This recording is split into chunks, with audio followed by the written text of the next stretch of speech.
រឿងបរោះសំណាក់ព្រះសាស្តាការគង់នៅក្នុងវត្តជេតពុនទ្រង់ប្រារព្ធព្រះបាទបសេនតិកោសលនិងបរោះសំណាក់ត្រាស់ព្រះធម្មទេសនានៃថាទីឃាចការតោរតិមានបទដូចនេះជាដើមបានលើថានៅក្នុងថ្ងៃមហោស្រពមួយព្រះរាជាទ្រង់ប្រនាមព្រះបាទបសេនតិកោសលស្ដេចឡើងកាន់ដំរីសសុតមួយឈ្មោះបណ្ឌរិកៈដែលប្រដាប់តបតែងហើយទ្រង់ប្រតិសិនព្រះនគរដោយអានុភាពនៃព្រះរាជាដ៏ធំកាលអាជ្ញាជាគ្រឿងប្រដេញឲ្យបុគ្គលជាចេញកំពុងប្រព្រឹត្តទៅមហាជនត្រូវរាជបរោះប្រហារដោយវត្ថុទាំងឡាយមានដុំដីនិងដំបងជាដើមរត់ទៅបណ្ដាងាកកក្រឡេកមើលព្រះរាជាបណ្ដាបានលើថាការងាកកក្រឡេកមើលរបស់មហាជននោះជាផលនៃទានដែលព្រះរាជាទាំងឡាយទ្រង់ថ្វាយហើយដោយល្អនៅពេលនោះភរិយារបស់ទុគតបរោះសំណាក់ឈរនៅផ្ទៃនៃប្រាសាទ7ជាន់គ្រាន់តែឃើញបើបង្អួចមើលព្រះរាជាហើយក៏បិទទៅវិញការកិច្ចចេញរបស់ស្ត្រីនោះបានប្រកាសដល់ព្រះរាជាដូចជាព្រះច័ន្ទពីងវងចូលទៅកាន់ចន្លោះនៃសត្រពពកព្រះរាជាក៏ទ្រង់មានព្រះហឫទ័យប្រតិព័ទ្ធចំពោះស្ត្រីនោះព្រះរាជាមានអាការៈហាក់ដូចជាចង់ធ្លាក់ចុះអំពីដំរីទ្រង់ធ្វើប្រតិសិនព្រះនគរយ៉ាងប្រញាប់ប្រញាល់ហើយស្ដេចចូលទៅកាន់រាជបុរីត្រាស់សួររាជអាមាត្យដែលស្និទ្ធស្នាលនឹងព្រះអង្គថាមនាអ្នកដ៏ចម្រើនប្រាសាទយើងសម្លឹងមើលក្នុងទីឯណោះតើឯងបានឃើញដែរឬទេអាមាត្យក្រាបទូលថាព្រះករណាថ្លៃពិសេសខ្ញុំព្រះអង្គបានឃើញព្រះរាជាត្រាស់ថាតើអ្នកឯងបានឃើញស្ត្រីម្នាក់ដែលនៅលើប្រាសាទនោះទេរាជអាមាត្យទូលថាព្រះករណាថ្លៃពិសេសខ្ញុំព្រះអង្គបានឃើញដែរព្រះរាជាត្រាស់ថាអ្នកឯងចូលទៅស៊ើបឲ្យបានដឹងច្បាស់ថាស្ត្រីនោះមានស្វាមីហើយឬមិនទាន់មានទេអាមាត្យនោះទៅហើយបានដឹងច្បាស់ថាស្ត្រីនោះមានស្វាមីហើយក៏ត្រឡប់មកប្រាប់ទូលព្រះរាជាថាបបិទ្ធព្រះសម្មាទិទេពស្ត្រីនោះមានស្វាមីហើយគ្រានោះព្រះរាជាត្រាស់ថាបើដូច្នោះអ្នកឯងចូលទៅហៅស្វាមីរបស់ស្ត្រីនោះមកអាមាត្យនោះក៏បានទៅកាន់សំណាក់បរោះនោះហើយនិយាយថាណែអ្នកដ៏ចម្រើនព្រះរាជាត្រាស់ឲ្យហៅអ្នកឯងទូកុដបរោះគិតថាភ័យកើតឡើងដល់យើងព្រោះអាស្រ័យភរិយារបស់យើងការមិនអាចទទឹងទទាស់នឹងព្រះរាជអាជ្ញាក៏ទៅថ្វាយបង្គំព្រះរាជាហើយឈរនៅក្នុងទីដ៏សមគួរមួយគ្រានោះព្រះរាជាត្រាស់ហៅទៅកាន់បរោះនោះថាអ្នកឯងចូលនៅបម្រើយើងទូកុដបរោះទូលថាបបិទ្ធព្រះសម្មាទិទេពកុំឡើយខ្ញុំព្រះអង្គធ្វើការងាររបស់ខ្លួនហើយថ្វាយសួយដល់ព្រះអង្គការចិញ្ចឹមជីវិតនោះឯងសូមមានដល់ខ្ញុំព្រះអង្គចោះព្រះរាជាត្រាស់ថាយើងមិនត្រូវការសួយរបស់អ្នកឯងទេចាប់តាំងអំពីថ្ងៃនេះតទៅអ្នកឯងចូលនៅបម្រើយើងហើយបញ្ជារាជបរោះឲ្យព្រះរាជទានខែលនិងអាវុធដល់បរោះនោះបានលើថាព្រះរាជាទ្រង់មានព្រះតម្រិះយ៉ាងនេះថាយើងនឹងលើកទោសអ្វីមួយរបស់គេឡើងហើយសម្លាប់ចោលយកប្រពន្ធគ្រានោះទូកុដបរោះភ័យខ្លាចស្លាប់ក៏បម្រើព្រះរាជាដោយសេចក្តីមិនប្រមាទព្រះរាជាទ្រង់បានឃើញឱកាសគឺទោសរបស់ទូកុដបរោះកាលបើសេចក្តីក្តៅក្រហល់ក្រហាយព្រោះកាមចម្រើនកើតឡើងហើយក៏ទ្រង់ព្រះតម្រិះថាយើងនឹងលើកទោសអ្វីមួយរបស់បរោះនោះឡើងដាក់រាជអាជ្ញាទើបបញ្ជាឲ្យហៅបរោះនោះមកហើយត្រាស់យ៉ាងនេះថាមនាអ្នកដ៏ចម្រើនអ្នកឯងចូលទៅកាន់ទីឯណោះនៃស្ទឹងចម្ងាយប្រមាណ1យោជន៍នាំយកនៅផ្កាកមុតផ្កាឧបុលនិងដីពណ៌អរុណមកឲ្យទាន់ពេលដែលយើងស្រង់ទឹកក្នុងវេលាល្ងាចប្រសិនបើអ្នកឯងមកមិនទាន់ក្នុងពេលនោះទេយើងនឹងដាក់រាជអាជ្ញាដល់អ្នកឯងបានលើថាសេវកៈគឺជាអ្នកចូលទៅគាល់លំបាកជាងទាស័ករបស់ព្រះរាជា4ទៅទៀតពិតណាស់ទាស័កទាំងឡាយមានទាស័កដែលគេលួសមកដោយទ្រព្យជាដើមរមែងបានដើម្បីនឹងពោលថាខ្ញុំឈឺក្បាលខ្ញុំឈឺខ្នងហើយសម្រាប់ពាក្យដែលទាស័កទាំងឡាយពោលហើយបានសម្រាប់នោះរមែងមិនមានដល់សេវកៈ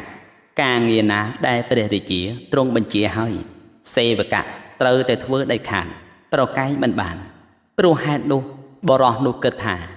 យើងត្រូវទៅយ៉ាងដាច់ខាតក៏ប្រកែកមិនបានឡើយ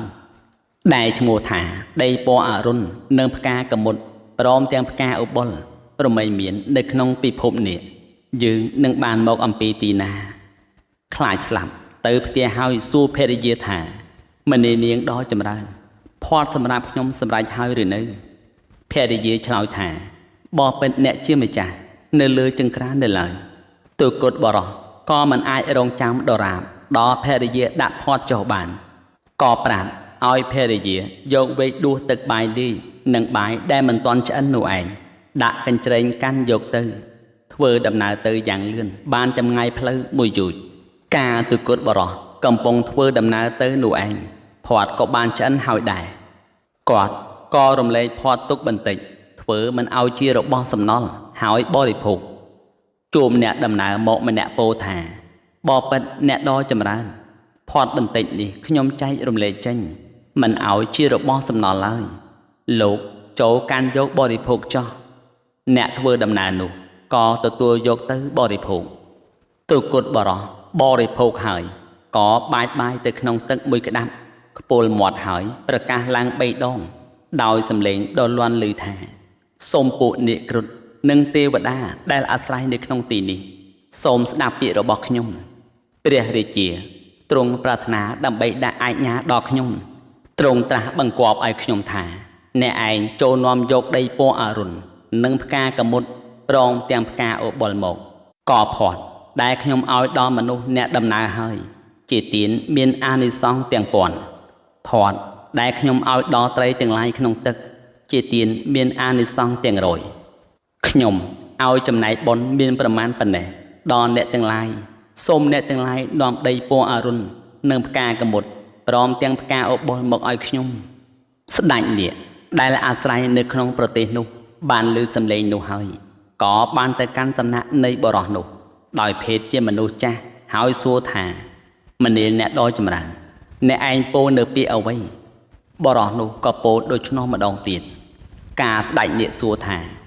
អ្នកឲ្យជាចំណែកបុណ្យដល់យើងឬទើបពោលថាបបិទ្ធអ្នកដ៏ចម្រើនខ្ញុំឲ្យការស្ដេចនាគសួរបញ្ជាក់ថែមទៀតថាលោកឲ្យមានឬទូកុដបរោះនោះក៏បានពោលបញ្ជាក់ថាបបិទ្ធអ្នកដ៏ចម្រើនខ្ញុំឲ្យពិតមែនស្ដេចនាគឲ្យនាំចំណែកបុណ្យយ៉ាងនេះអស់វរៈ2 3ដងហើយក៏បានឲ្យដីពណ៌អរុណនិងផ្កាកមុតព្រមទាំងផ្កាឧបុលដល់បរោះនោះចំណែកព្រះរាជាទ្រង់ព្រះតម្រិះថាធម្មតាមនុស្សទាំងឡាយរមែងមានបុណ្យច្រើនបើបរោះនោះគប្បីបានដោយឧបាយយ៉ាងណានីមួយនោះសោតកិច្ចរបស់យើងក៏មិនសម្រេចព្រះរាជាបានបញ្ជាឲ្យបិទទ្វារក្រុងតាំងអំពីថ្ងៃហើយបញ្ជាឲ្យនាំយកនៅកូនសោទៅកាន់សំណាក់របស់ព្រះអង្គចំណែកទូកុដបរោះមកទាន់ពេលដែលព្រះរាជាទ្រង់ស្រង់ទឹកដែរ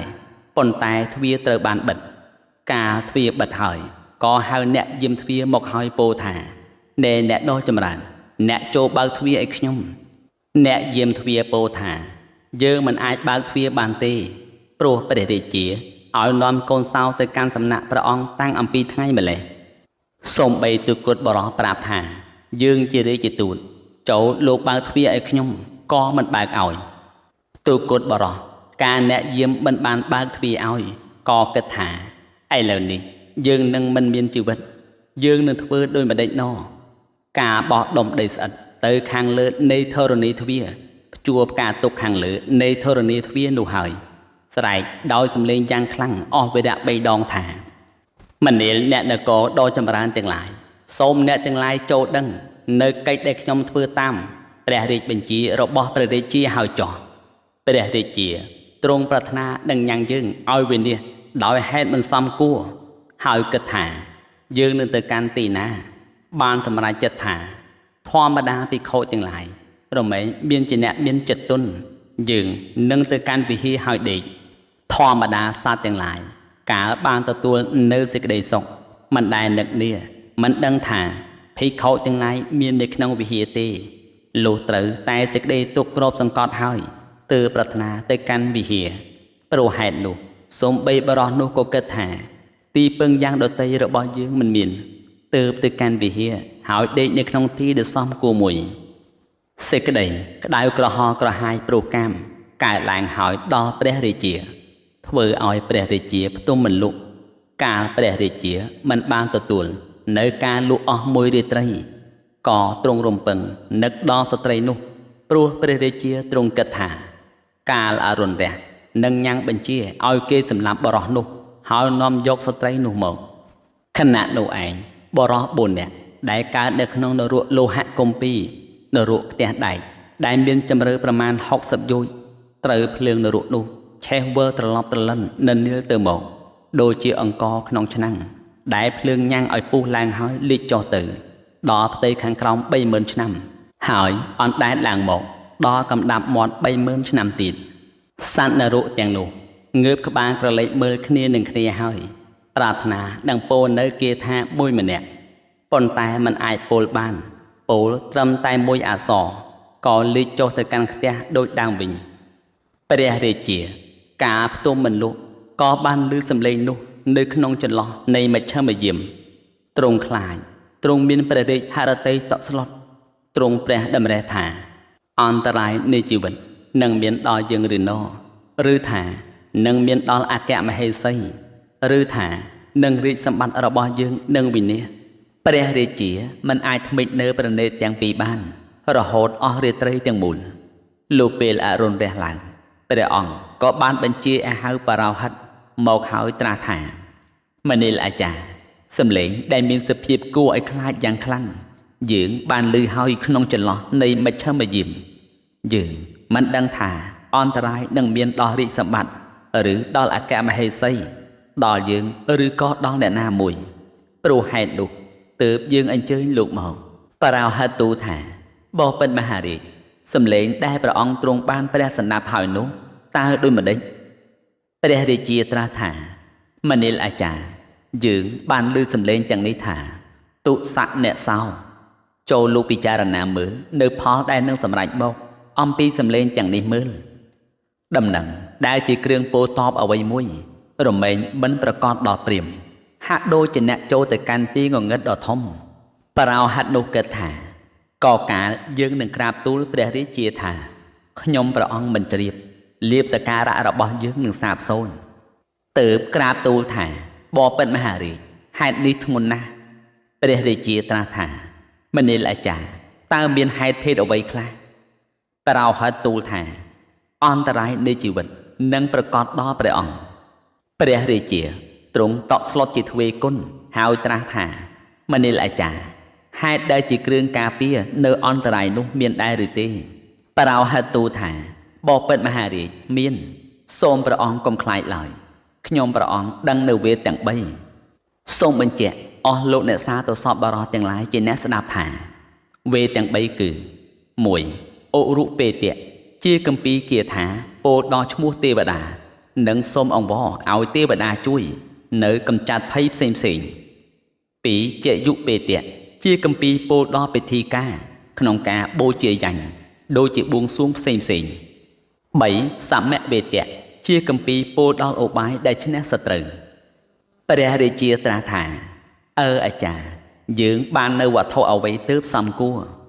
បរោហិតទូលថាបបិទ្ធព្រះសម្មាទិទេព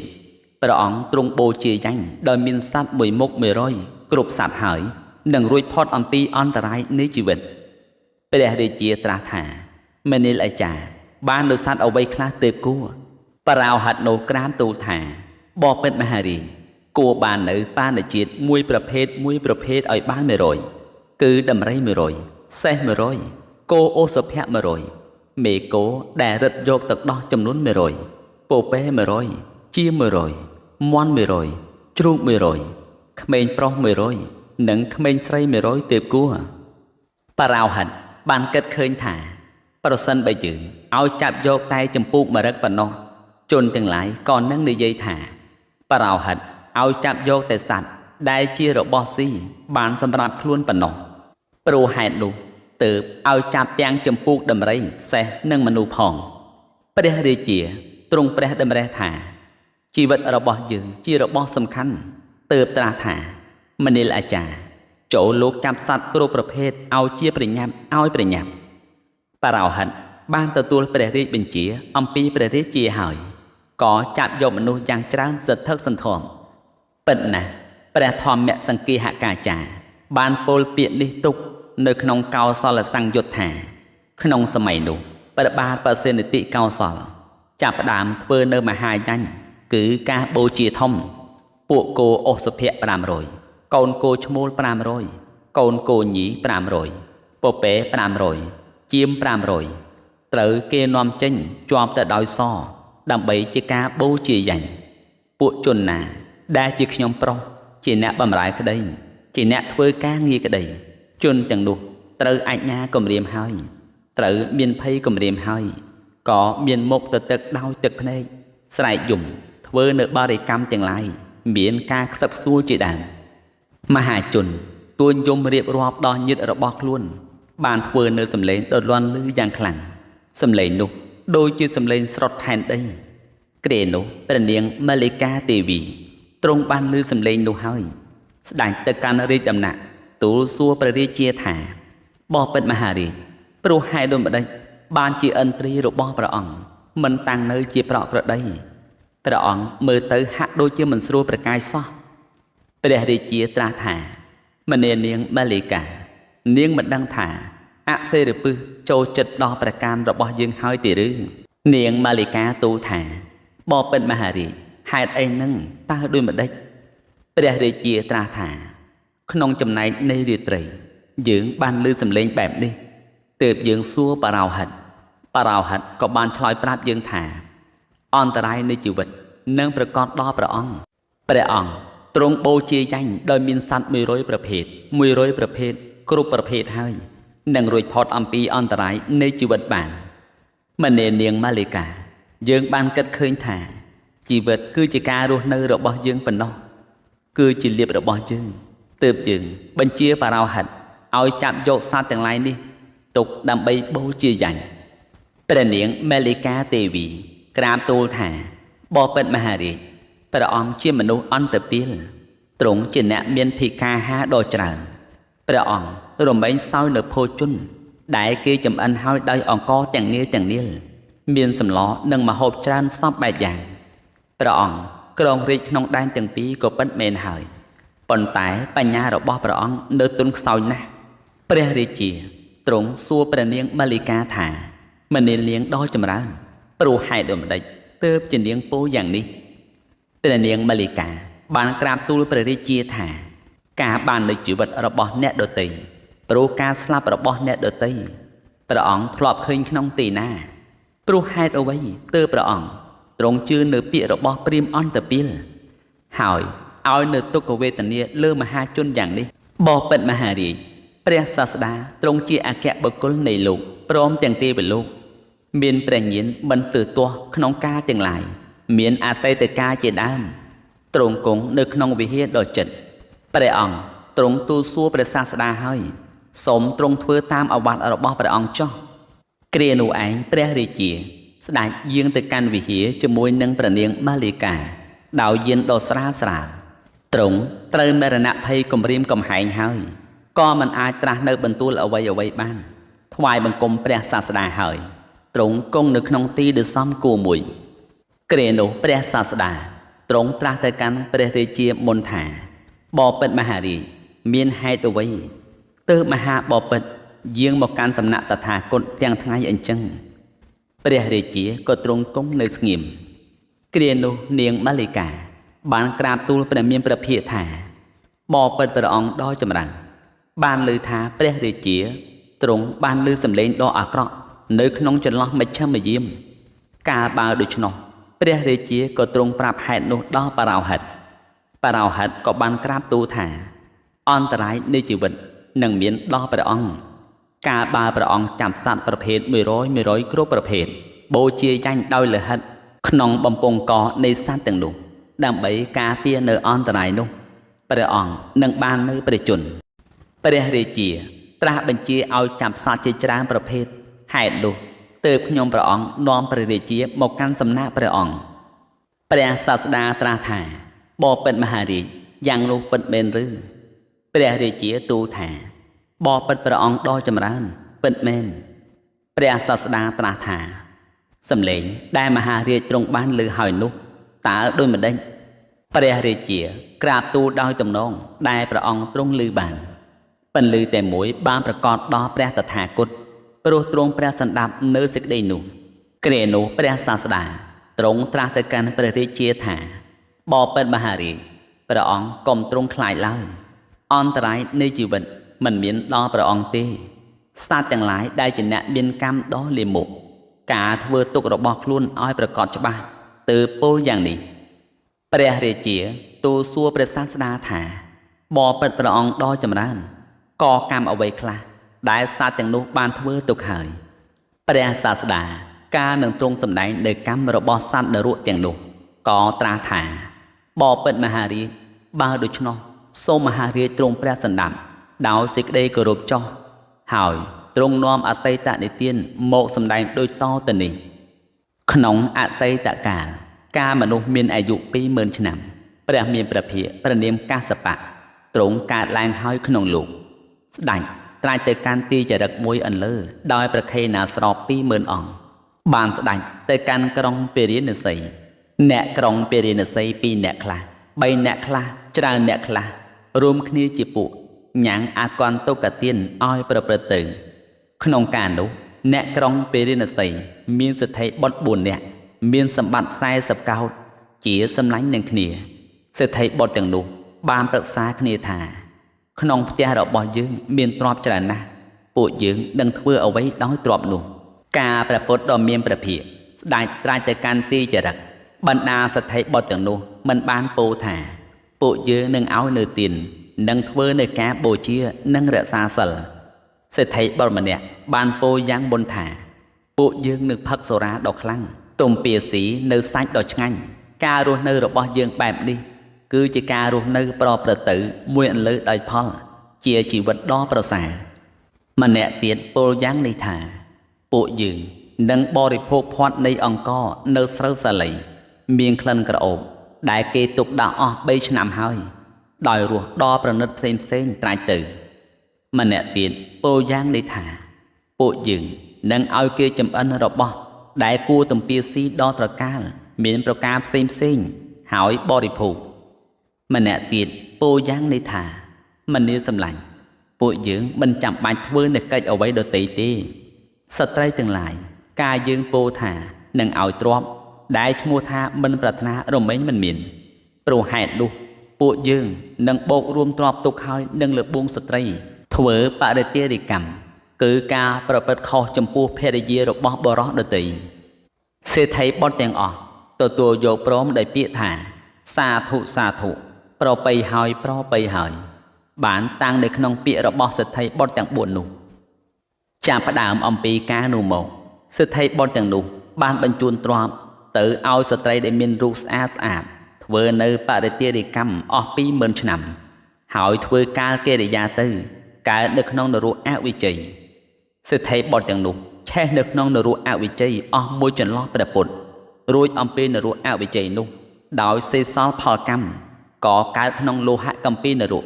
ដែលមានជម្រៅ60យោជន៍លិចចុះដល់ផ្ទៃខាងក្រោម30000 ឆ្នាំអណ្ដែតឡើងមកទម្រាំដល់កំដាប់មកផ្ទះអស់រយៈកាលចំនួន30000 ឆ្នាំទៀតមានសេចក្តីប្រាថ្នានឹងពោលនៅគាថាម្នាក់មួយគាថាប៉ុន្តែមិនអាចពោលបានត្រឹមតែអក្សរមួយម្នាក់ហើយក៏លិចចុះទៅកាន់ផ្ទះដែកដូចដើមវិញព្រះមានព្រះភិក្ខត្រាស់ថាបបិទ្ធមហារាជព្រះអង្គទ្រង់ត្រាស់មកមើល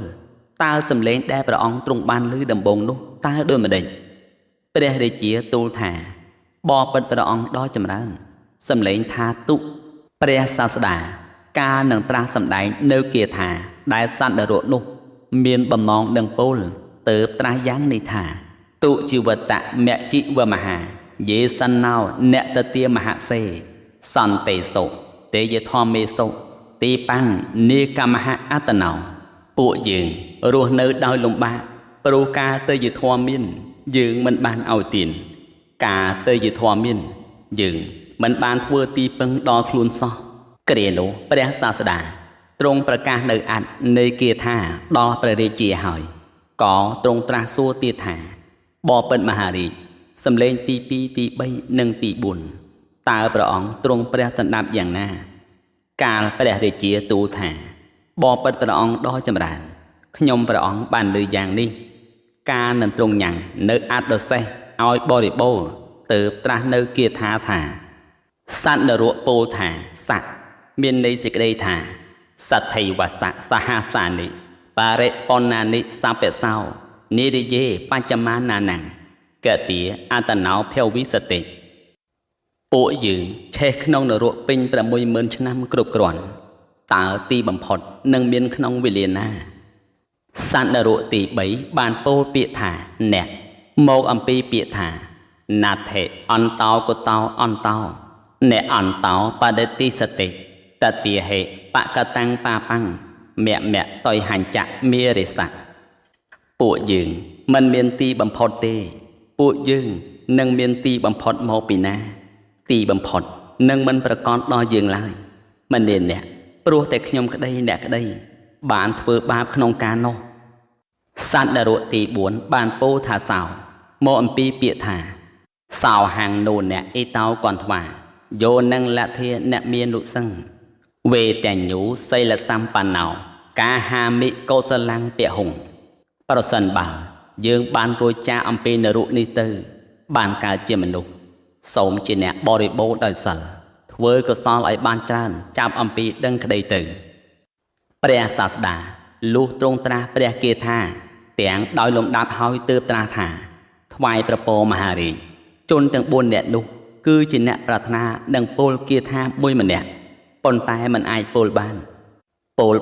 តែម្នាក់មួយអក្សរប៉ុណ្ណោះក៏លិចចុះទៅកាន់ផ្ទះដែកដូចដើមវិញទៀតបានឮថាចាប់តាំងអំពីថ្ងៃការដែលព្រះរាជាព្រះនាមបសេនតិកោសលទ្រង់ព្រះសម្ដាប់នៅសំឡេងនោះមករហូតមកដល់សពថ្ងៃនេះជនទាំងនោះកំពុងលិចចូលទៅខាងក្រោមមិនទាន់ដល់បាតផ្ទះនៅឡើយសេចក្តីតក់ស្លុតយ៉ាងខ្លាំងបានកើតឡើងដល់ព្រះរាជាព្រោះទ្រង់ព្រះសម្ដាប់នៅទេសនាយ៉ាងនោះព្រះរាជាទ្រង់ព្រះចិន្តាថាដែលឈ្មោះថាបរិទារិកម្មនេះមានទោសធ្ងន់ណាស់បានលើថាជនទាំង4នាក់នេះឆេះក្នុងនរកអវិជ័យអស់រយៈកាលមួយចន្លោះព្រះពុទ្ធរួចចាកអវិជ័យនរកនោះហើយក៏កើតនៅក្នុងលោហៈគម្ពីរនរកដែលមានជម្រៅប្រមាណ60យោជន៍ឆេះក្នុងលោហៈគម្ពីរនោះអស់ចំនួន 60000 ឆ្នាំសូម្បីយ៉ាងនេះហើយក៏ដោយក៏ការជាទីផុតចាកទុក្ខនៃជនទាំងនោះក៏មិនទាន់ប្រកបចំណែកយើងមានសេចក្តីស្នេហាក្នុងភរិយារបស់អ្នកដទៃមិនបាននៅការលក់អស់រាត្រីទាំងមូលឥឡូវនេះចាប់ផ្ដើមអំពីការនេះទៅយើងនឹងមិនចង់ចិត្តគួចលួចស្នេហានឹងស្ត្រីដែលជាភរិយារបស់បរិសដទៃទៀតឡើយទើបក្រាបទូលព្រះតថាគតថាបបិទ្ធព្រះអង្គដ៏ចម្រើនខ្ញុំព្រះអង្គទើបតែបានដឹងនៅភាវៈនៃរាត្រីជាវេលាដ៏វែងក្នុងថ្ងៃនេះឯងចំណែកបរិសនោះក៏អង្គុយនៅក្នុងទីនោះដែរបានស្ដាប់ពាក្យនោះហើយគិតថាបច្ច័យដ៏មានកម្លាំងយើងបានហើយ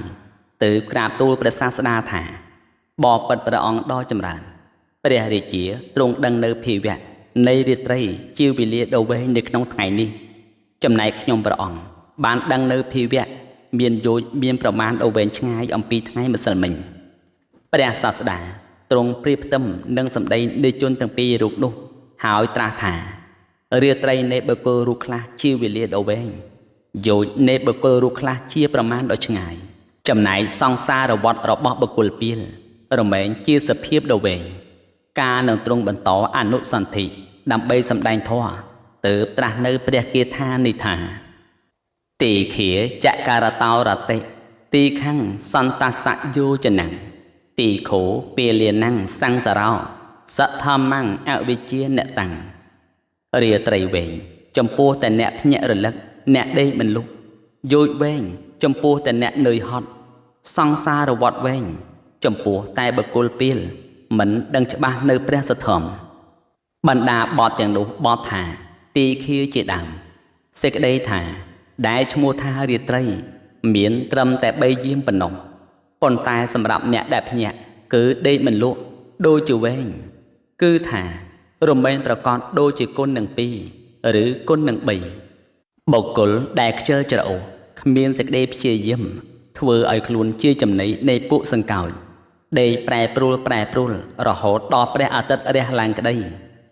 បុគ្គលអ្នកខ្សែកាមបរិភោគភោជនដ៏ប្រណិតហើយដេកក្នុងទីដ៏មានសេរីក្តីរមែងមិនដឹងនៅភាវៈនៃរាត្រីនោះជាវេលាដ៏វែងចំណែកព្រះយោគីវេចរជាអ្នកប្រារព្ធសេចក្តីព្យាយាមរហូតអស់រាត្រីទាំងមូលក្តីអ្នកដែលត្រូវរោគទាំងឡាយមានរោគក្នុងក្បាលជាដើមពណ៌ត្រូវហើយឬអ្នកដល់នៅសេចក្តីទុក្ខមានការកាត់ដៃកាត់ជើងជាដើមត្រូវវេទនាគ្របសង្កត់ក្តីអ្នកដើរផ្លូវឆ្ងាយដើររហូតអស់រាត្រីទាំងមូលក្តីរមែងដឹងនៅភាវៈនៃរាត្រីនោះជាវេលាដ៏វែងបទថាយោចនាងជាដើមសេចក្តីថាសំបីយោជក៏មានប្រមាណត្រឹមតែ4គីវុតប៉ុណ្ណោះក៏ប៉ុន្តែសម្រាប់អ្នកបុគ្គលដែលនឿយហត់គឺអស់ស្បើយកម្លាំងដូចជាវែងឆ្ងាយគឺថាអ្នករមែងប្រកបដល់បុគ្គលនោះដូចជាគុណ2និង3ជាដើមដូចយ៉ាងថាបុគ្គលអ្នកទៅកាន់ផ្លូវឆ្ងាយធ្វើដំណើរអស់ពេញមួយថ្ងៃនឿយហត់ហើយជួបបរោះដែលធ្វើដំណើរបញ្ច្រាស់ទិសគ្នាក៏សួរថាស្រុកខាងមុខនៅឆ្ងាយប៉ុន្មានគេប្រាប់ថាមួយយោជដើរទៅបានបន្តិចក៏សួរអ្នកដទៃទៀតសំបីការអ្នកដទៃនោះប្រាប់ថាមួយយោជដើរទៅបានបន្តិចទៀតក៏សួរអ្នកដទៃទៀតសំបីគេប្រាប់ថាមួយយោជបុគ្គលទាំងនោះទៅអ្នកដំណើរនោះសួរហើយសួរទៀតក៏ប្រាប់ថាមួយយោជអ្នកដំណើរនោះគិតថាយោជនេះឆ្ងាយពិតមែនណោះរមែងសម្គាល់មួយយោជដូចជា2 3យោជបទថាពីលាណាំងជាដើមសេចក្តីថាចំណែកសង្សារវដ្តរបស់ជនពីលទាំងឡាយដែលជាអ្នកមិនដឹងនៅប្រយោជន៍ក្នុងលោកនេះនិងប្រយោជន៍ក្នុងលោកខាងមុខគឺជាអ្នកមិនអាចធ្វើនៅទីបំផុតនៃសង្សារវដ្តអ្នកមិនដឹងច្បាស់នៅព្រះសទ្ធំមានពោធិកបេយ្យធម៌37ប្រការជាដើមដែលព្រះអរិយទាំងឡាយដឹងច្បាស់ហើយធ្វើនៅទីបំផុតនៃសង្សារវដ្តបានរមែងវែងឆ្ងាយពិតណាស់សង្សារវដ្តនោះរមែងវែងឆ្ងាយតាមធម្មតារបស់ខ្លួនឯងសំដោយព្រះពុទ្ធវចនៈដែលព្រះមានព្រះភិក្ខត្រាស់ទុកថាមនាលភិក្ខុទាំងឡាយសង្សារវដ្តនេះមានទីបំផុតដែលបុគ្គលណាណាដឹងមិនបានទីបំផុតខាងដើមខាងចុងនៃសង្សារវដ្តនោះរមែងមិនប្រកបក៏ប៉ុន្តែសម្រាប់ជនពីលទាំងឡាយជាអ្នកមិនអាចធ្វើនៅទីបំផុតនៃសង្សារវដ្តបានរមែងជាសភាពដ៏វែងក្រៃពេកមែនពិតក្នុងការចប់ព្រះធម្មទេសនាបរោះនោះក៏បានសម្រេចសោតាបតិផលសំបីជនដទៃជាច្រើនក៏បានសម្រេចអរិយផលទាំងឡាយមានសោតាបតិផលជាដើមព្រះធម្មទេសនាមានប្រយោជន៍ដល់មហាជនដោយប្រការដូចនេះឯងព្រះរាជាបានថ្វាយបង្គំព្រះសាស្តាហើយស្ដេចយាងទៅកាន់ព្រះរាជវាំងវិញលុះស្ដេចយាងទៅដល់ព្រះរាជវាំងភ្លាមក៏ត្រាស់ឲ្យដោះលែងនៅសត្វទាំងនោះអំពីចំណងបណ្ដាមនុស្សនិងសត្វទាំងនោះស្ត្រីនិងបរោះទាំងឡាយផុតអំពីចំណងងូតទឹកកក់ក្បាលហើយក៏ទៅកាន់ផ្ទះរបស់ខ្លួនពោលសរសើរអំពីគុណព្រះនាងម៉ាលីកាថាយើងទាំងឡាយរួចផុតអំពីសេចក្តីស្លាប់បានរស់រានមានជីវិតព្រោះអាស្រ័យព្រះទេវីអង្គណាសូមព្រះនាងម៉ាលីកាទេវីអង្គនោះដែលជាព្រះមេម្ចាស់របស់យើងទាំងឡាយសូមទ្រង់មានប្រជញ្ញមាយុយឺនយូរក្នុងវេលាល្ងាចភិក្ខុទាំងឡាយបានសន្ទនាគ្នា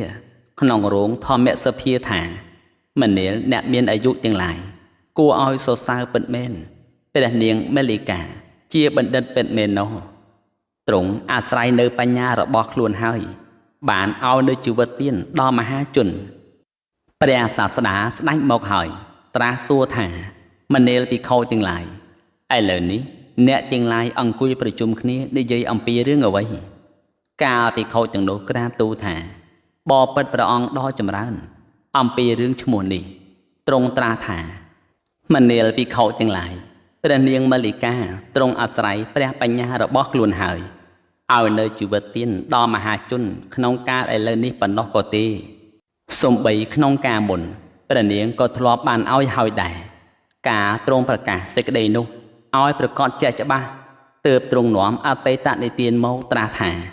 ក្នុងអតីតកាលឱរសរបស់ព្រះរាជាក្នុងក្រុងពារាណសី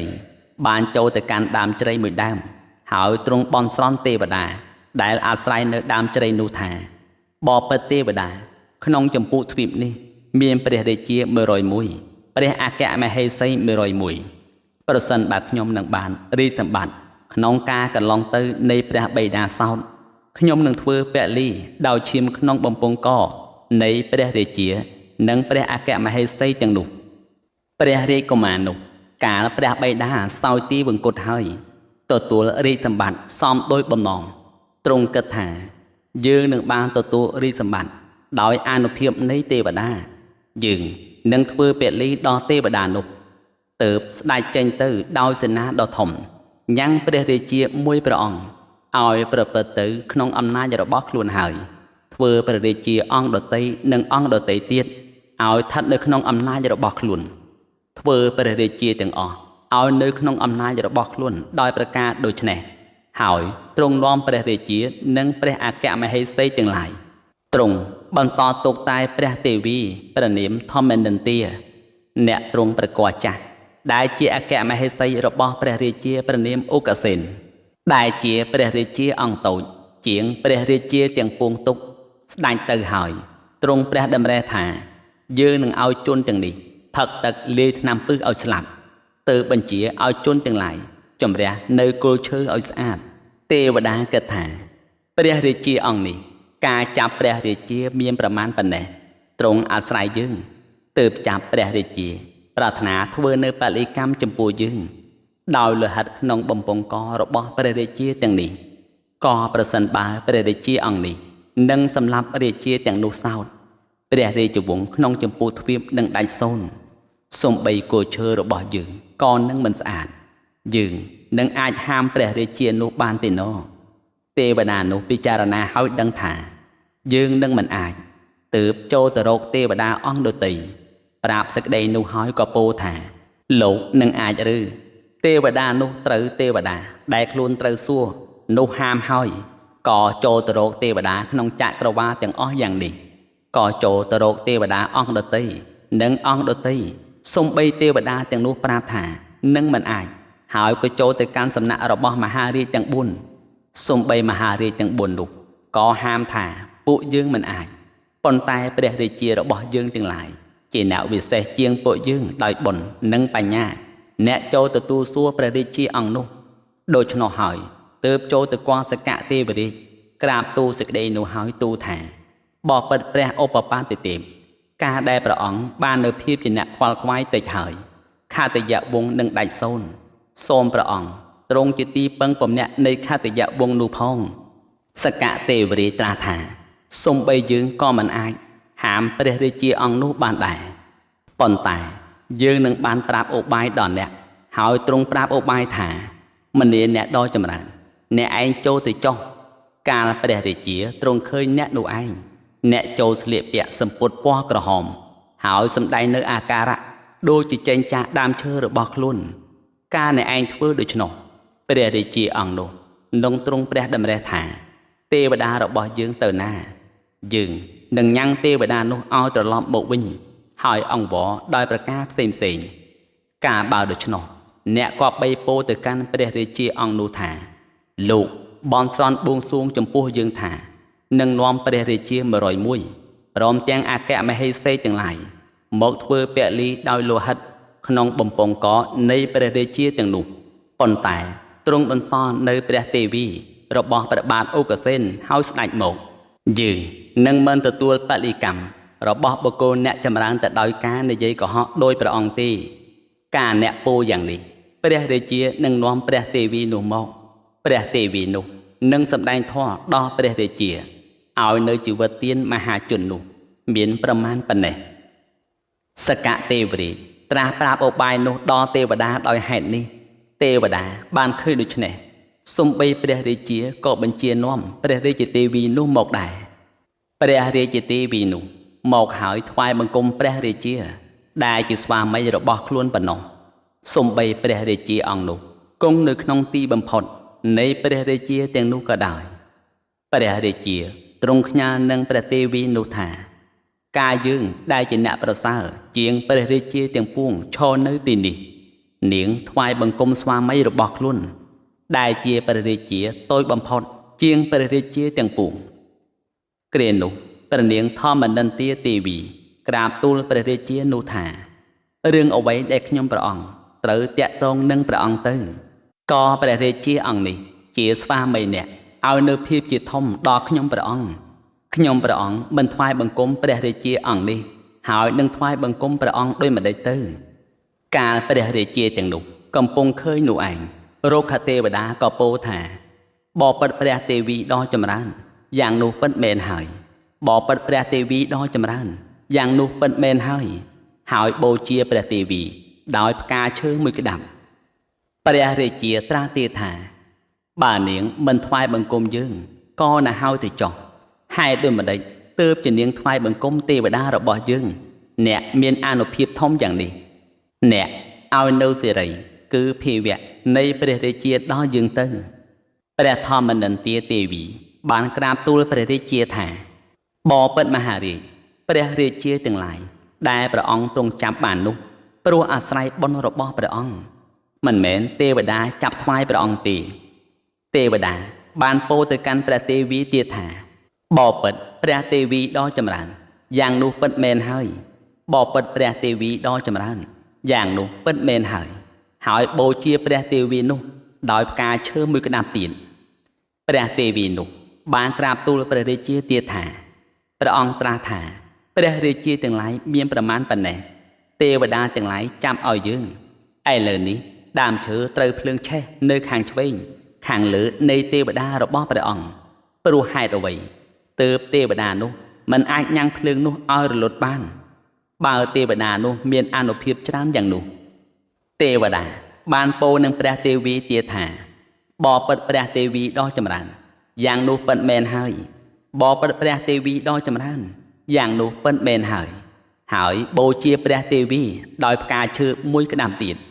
ព្រះទេវីទ្រង់មានព្រះសុវណ្ណីទាំងទ្រង់ព្រះកន្សែងនិងទ្រង់សោយ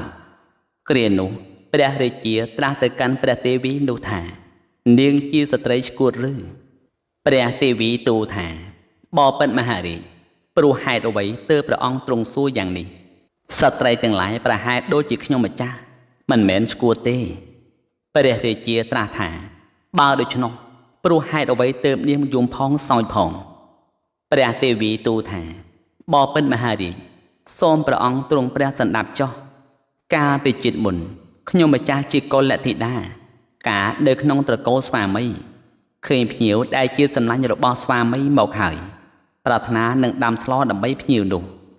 ឲ្យគេហបណៈដល់នាងទាសីដោយពាក្យថាម្នានាងដ៏ចម្រើននាងចូលទិញសាច់មកការនាងទាសីនោះទៅទិញមិនបានសាច់ហើយត្រឡប់មកប្រាប់ថាបបិទ្ធនាងជាម្ចាស់សាច់មិនមានទេក៏កាត់ក្បាលមេពពែដែលដេកនៅខាងក្រោយផ្ទះចាត់ចែងភ័ណ្ឌបបិទ្ធមហារាជខ្ញុំបានកាត់ក្បាលពពែមួយក្រោយអំពីស្លាប់ទៅបានឆេះនៅក្នុងនរកអស់មួយចន្លោះនៃព្រះពុទ្ធដោយសេសលផលនៃកម្មក៏ត្រូវបានគេកាត់ក្បាលដោយការរាប់ចំនួនរួមពពែនោះចុះបើព្រះអង្គសម្លាប់ជនមានប្រមាណប៉ុណ្ណេះកាលណាទៅនឹងរួចផុតចាកសេចក្តីទុក្ខបានខ្ញុំម្ចាស់រលឹកដល់សេចក្តីទុក្ខដ៏ធំរបស់ព្រះអង្គដូច្នេះទើបខ្ញុំព្រះអង្គយំដូច្នេះហើយទើបត្រាស់នៅព្រះគាថានេះថាខ្ញុំកាត់ក្បាលមេពពែមួយឆេះហើយក្នុងនរកដោយការរាប់ចំនួនរួមនៃមេពពែបបិទ្ធមហារាជព្រះអង្គកាត់ក្បាលនៃមនុស្សដ៏ច្រើនយ៉ាងនេះតើដោយម្ដេចទៅព្រះរាជាត្រាស់ថាចុះហេតុអ្វីបានជានាងសោចព្រះទេវីទូលថាបបិទ្ធមហារាជខ្ញុំម្ចាស់ត្រេកអរថាយើងនឹងរួចផុតចាកនៅសេចក្តីទុក្ខនោះហើយទើបខ្ញុំព្រះអង្គសោចទេវតាបានពោលនឹងព្រះទេវីនោះទៀតថាបបិទ្ធព្រះទេវីដ៏ចម្រើនយ៉ាងនោះពិតមែនហើយបបិទ្ធព្រះទេវីដ៏ចម្រើនយ៉ាងនោះពិតមែនហើយបូជាព្រះទេវីដោយផ្កាឈើមួយក្តាប់ទៀតព្រះរាជាទ្រង់ព្រះតម្រិះថាអោណគួរឲ្យតក់ស្លុតណាស់កម្មរបស់យើងធ្ងន់ណាស់បានឮថាព្រះទេវីនេះសម្លាប់មេពពែតែមួយត្រូវឆេះក្នុងនរកមួយចន្លោះនៃព្រះពុទ្ធដោយសេសលផលនៃកម្ម ត្រូវគេកាត់ក្បាលដោយការរាប់ចំនួនរោមនៃមេបបេនោះយើងសម្រាប់ជនមានប្រមាណប៉ុណ្ណេះនឹងដល់នៅសេរីសុស្ដីមកអំពីទីណាដូច្នោះហើយក៏ទ្រង់លែងនៅព្រះរាជាទាំងអស់ថ្វាយបង្គំព្រះរាជាដែលចាស់ជាងខ្លួនទ្រង់ផ្គងនៅអញ្ជលីចំពោះព្រះរាជាដែលជាក្មេងជាងខ្លួនញ៉ាំងព្រះរាជាទាំងអស់អត់ទោសឲ្យហើយទ្រង់បញ្ជូនទៅកាន់នគររបស់ខ្លួនដូចដើមវិញព្រះសាស្តាលុះទ្រង់នាំព្រះធម្មទេសនានេះមកហើយទ្រង់ត្រាស់ថា